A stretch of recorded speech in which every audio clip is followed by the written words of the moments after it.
They had some enforcers, Dave Corzine, all the way back through the day. Artis Gilmore. I mean, he played with some rough boys. And the way they painted it is like them guys weren't on his team. So I was getting hit too.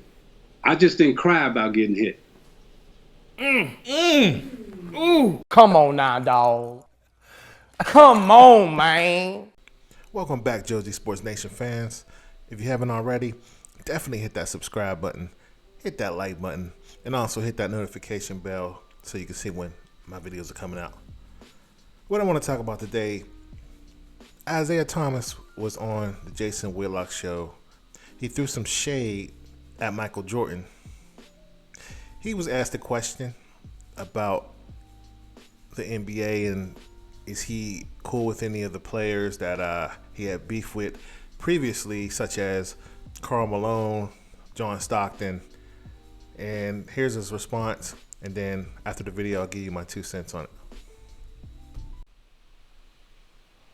So let me ask you this, and I wasn't planning on going here, but just listening to that story about you and Carl connecting and just your spirit now that you're not a competitor in basketball, is it a different spirit amongst your former peers and colleagues?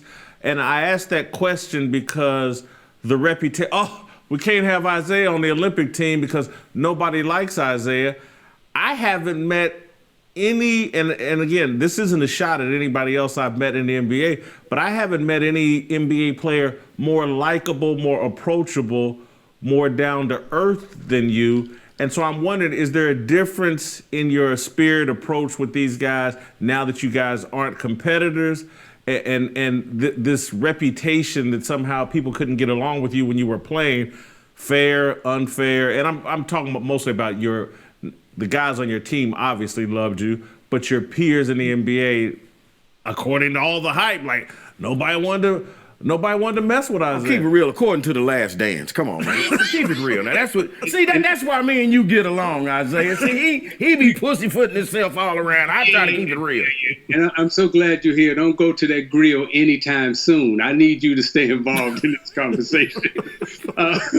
But no, when you say according to the narrative, right? It really is only one person. It was Jordan. This is what he wanted. This is how he portrayed that he wanted it to be. And then, they kind of said, well, everybody, but at the end of the day, when you talk to everybody, whether it be Barkley, whether it be Patrick Ewing, whether it be John Stockton himself, whether it be others, they've all come out publicly and said that, that wasn't their feelings about me. So only one person had that feeling about me. And, let's just keep it 100 and call it what it is. And since we're going to keep it 100, you should have just, hey, man, Rick Mahorn's not coming with me. Bill Laimbeer, it's just me. I'm not. That's who he's really mad at. That's who put him on his ass. But anyway, let me get back to some topics that Let me just say this to you. Those 43 stitches that I got in my head, I can say emphatically, inaccurately, and factually, there is no player during my period of time of playing in the NBA took more physical punishment going down the lane than Isiah Thomas. Say it again. Accurately, say it one more time. Factually and documented. There is no player that took more physical abuse going down the lane than Isiah Thomas. Those are facts. Now, they show the Pistons hitting Jordan. Okay, well, they act like Jordan and the Bulls act like they didn't have enforcers. Oakley didn't play with him. Bill Cartwright wasn't his team. They had some enforcers. Dave Corzine, all the way back through the day. Artis Gilmore. I mean, he played with some rough boys. And the way they painted it is like, them guys weren't on his team, so I was getting hit too. I just didn't cry about getting hit. Ooh. Now, Isiah Thomas and Michael Jordan has been having a beef for years. Now, I did a video about that. I'll put that in the description box below about their history in Chicago. Isiah Thomas resented the fact that he's from Chicago. He's a legend in Chicago. However, Michael Jordan came in and took over his city. One day, Isiah Thomas went home to Chicago and he saw one of his nephews having a Michael Jordan jersey saying that was his best player. So he resented that. So he wanted to show the world he could beat him, which he did for years. But the thing is, they couldn't stop Michael Jordan because they knew he was the greatest player ever. They couldn't watch him. He was faster than everybody. So one particular game, Isiah Thomas sat around and watched film. I have it on video. Check it out in the description box.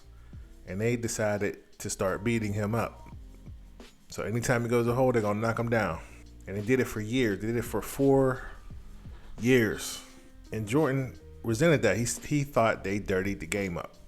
And he knew it was from him. But Isiah Thomas has a great point. He was getting beat up too. He's only 6 foot. Going to a big man's game, going to the hole. He was getting destroyed. He was getting all types of... I remember he fought Bill Cartwright because Bill Cartwright knocked him down. So he is absolutely right. Isiah Thomas took a beating to Chicago. They had Charles Oakley. They had all them rough players as well. And they was coming to fight. So I agree with what he's saying. It's just Michael Jordan wins, and you know what they say, whoever wins get to tell the story.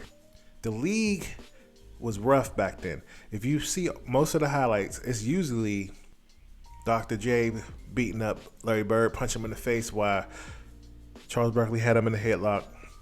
Kurt Rambis going to the hole.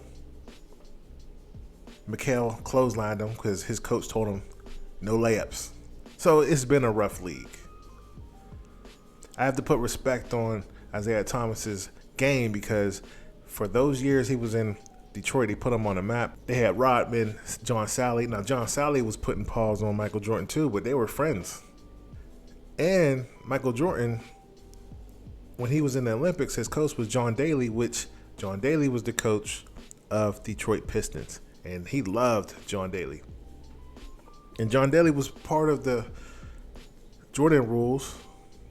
So I believe Isiah Thomas is really hurt because he really likes Mike. It was just basketball. This is what I truly believe. He did not know that Michael Jordan keeps grudges. And he's watching the documentary just like all of us.